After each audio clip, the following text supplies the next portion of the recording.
जय हिंद दोस्तों। अगर बाज की तरह उड़ना है तो कबूतर के साथ छोड़ना होगा। अगर बाज की तरह उड़ना है तो कबूतर के साथ छोड़ना होगा। आइए हम 10th क्लास के मैथ की पहला चैप्टर वास्तविक संख्या की जितनी भी इम्पोर्टेंट है उसको हम बताएंगे। इनसे पहले आप लोग का एक निवेदन है कि आप पेन और कॉपी लेकर ये वीडियो देखिए। हर चैप्टर को हम बताएंगे, आप लोग नोट कीजिए। नोट करने के बाद इसको पढ़िए और तब मैथ बनाइए। देखना आपको बहुत बेनिफिट होंगे। बेनिफिट होने के साथ साथ आपका एग्जाम में ऑब्जेक्टिव भी बहुत बनेंगे।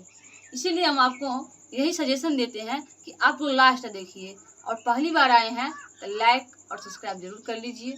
ठीक, आइए हम बिना टाइम गवाते हुए हम बताते हैं। देखिए एक नज़र बोर्ड की ओर। 10th क्लास की मतलब मैट्रिक एग्जाम के बहुत इम्पोर्टेंट है। आपको एक थोड़ा थोड़ा पॉइंट ही आपको ऑब्जेक्टिव बनाने में सहायता करते हैं। जैसे पहला है कि आप प्राकृतिक संख्या, क्या आप प्राकृतिक संख्या किसे कहते हैं?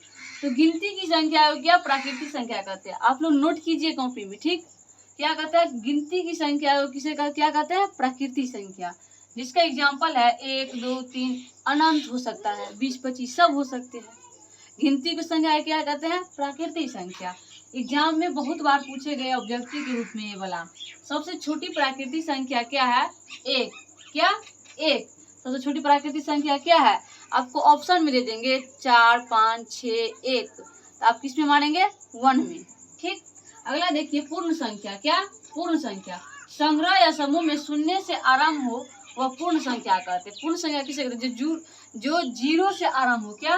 जो जीरो से चालू हो उसे पूर्ण संख्या कहते हैं। जैसे इसका नोट है, सबसे छोटी पूर्ण संख्या क्या होती है? जीरो। जीरो एक प्राकृतिक संख्या नहीं है। एग्जाम में पूछ दे कि जीरो क्या प्राकृतिक संख्या है, यस या नो या सभी, तो नो में मारिएगा। ठीक, अगला देखिए क्या है? पूर्णांक संख्या। यदि पूर्ण संख्या को संग्रह में हम ऋणात्मक संख्या को शामिल कर ले तो उसे क्या कहते हैं? पूर्ण संख्या। ऋणात्मक किसे कहते हैं? सबसे पहले ऋणात्मक माइनस को कहते हैं। ठीक, इसको कर्जा कहते हैं। ठीक, ऋणात्मक संख्या जैसे -3, -2 और -1 और जीरो सब हैवी ही है।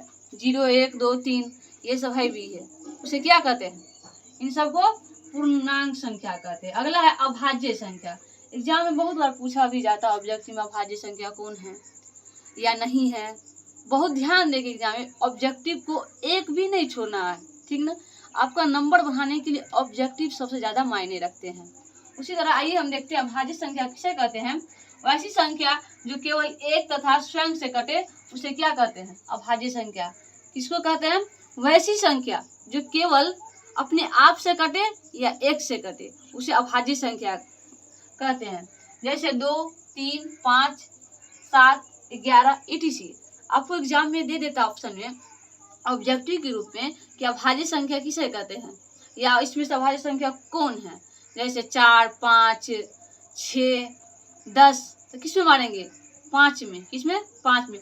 जो ऐसी संख्या जो केवल अपने आप से कटे और एक से कटे वो अभाज्य संख्या कहलाते हैं। ठीक, अगला देखिए क्या सबसे छोटी अभाज्य संख्या क्या है? एग्जाम में बहुत बार पूछे गए ये वाला, नोट कीजिए। सबसे छोटी अभाज्य संख्या क्या है? 2। क्या? 2। वह 100 अभाज्य संख्या किसे कहते हैं? अगला है 100 अभाज्य संख्या किसे कहते हैं? वे दो संख्या जिनकी केवल एक गुणनखंड हो। वे दो संख्या जिनकी एक गुणनखंड हो। अगला है भाज्य संख्या। वे संख्या जिनकी 2 या 2 से अधिक गुणनखंड हो उसे क्या कहते हैं? भाज्य संख्या। नोट, संख्या एक न तो भाज्य है न तो अभाज्य है। आपसे एग्जाम में दे दे कि संख्या एक क्या है? भाज्य है, अभाज्य है या इनमें से कोई नहीं, तो किसे मानेंगे? इनमें से कोई नहीं। अगला हम बहुत इंपॉर्टेंट बताएंगे, एग्जाम में बहुत बार 10th क्लास में पूछे भी जाते हैं ऑब्जेक्टिव के रूप में। आप लास्ट तक देखिए। देखिए एक एक पॉइंट आपको एग्जाम के व्यू से पढ़ाए जाते हैं और वो एग्जाम के व्यू से आप नहीं पढ़ेंगे तो एग्जाम में अच्छा मार्क्स नहीं आएंगे। इसीलिए आप लोग लास्ट तक देखिए और लास्ट तक देखने की मजा ही कुछ और है। आप लोग हम बहुत खोज के लाते हैं जिससे एग्जाम में आपको टकराए। ज़्यादा पढ़ने की कोई ज़रूरत नहीं कि उतना पढ़े और एक भी न मिले। आप लोग पढ़े होंगे परिमेय संख्या। क्या? परिमेय संख्या। परिमेय संख्या किसे कहते हैं? परिमेय जो संख्या जो p बटा q के रूप में हो उसे क्या कहते हैं? परिमेय संख्या हो। जो संख्या p बटा q के रूप में हो और जिसका वर्ग निकल जाए, क्या वर्ग निकल जाता है, वह क्या कहलाता है? परिमेय संख्या। क्या कहलाता है? परिमेय संख्या किसे कहते हैं? नोट कीजिए, वह संख्या जो p बटा q के रूप में हो और जिनका वर्ग निकल जाए उसे क्या कहते हैं? परिमेय संख्या। एग्जाम में एक ऑब्जेक्टिव बहुत पूछा जाता है, परिमेय अपरिमेय संख्या, नोट कीजिए, ठीक ना। जिसका है परिमेय √4 √16 etc. इसको है क्या है? परिमेय है कि अपरिमेय? परिमेय, ठीक। अगला है अपरिमेय। क्या? अपरिमेय संख्या। लिखिए वैसी संख्या जो p बटा q के रूप में हो लेकिन जिनका वर्ग नहीं निकलते हो। क्या? वैसी संख्या जो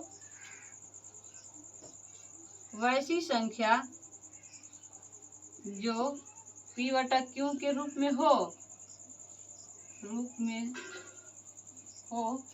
लेकिन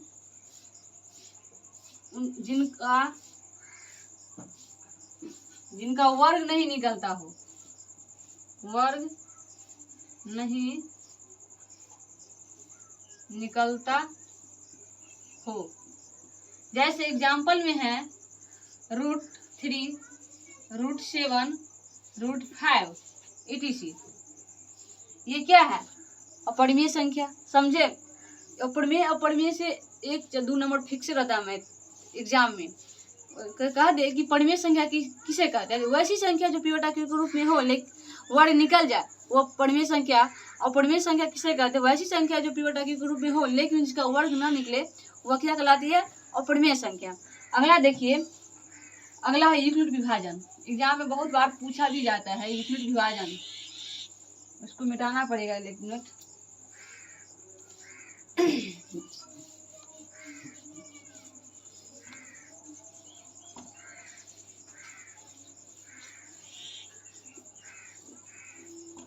देखिए एग्जाम में हम दिखाते हैं, इम्पोर्टेंट है, ठीक ना। यूक्लिड विभाजन सवाल ही बनाए जाते हैं। क्या यूक्लिड विभाजन किसे कहते हैं? यूक्लिड विभाजन फॉर्मूला बहुत बार पूछे भी गए हैं, इसलिए आप लोग नोट कीजिए। नोट करने के बाद आप लोग रिवाइज कीजिए। रिवाइज करेंगे तभी आपको समझ में आएंगे, ठीक ना। एल्गोरिथम। क्या? यूक्लिड विभाजन एल्गोरिथम का फॉर्मूला बहुत बार पूछे जाते हैं, इसका नोट कीजिए। इसका फॉर्मूला है भाज्यक बराबर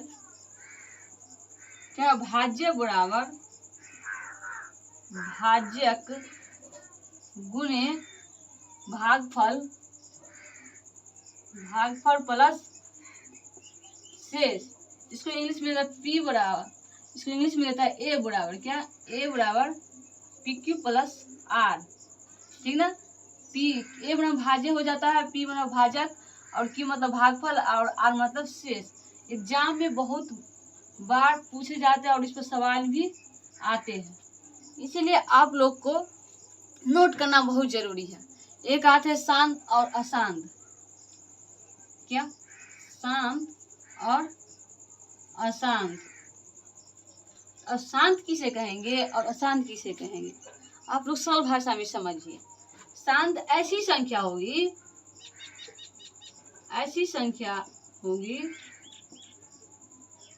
जिनके गुणा करने पर 5 और 2 आ जाए। अशांत ऐसी संख्या जो 5 और 2 नहीं आए वो अशांत संख्या कहलाते हैं। इसी के साथ हम लेक्चर को खत्म करते हैं। इनसे ज़्यादा एग्जाम में नहीं पूछे जाते हैं, ठीक।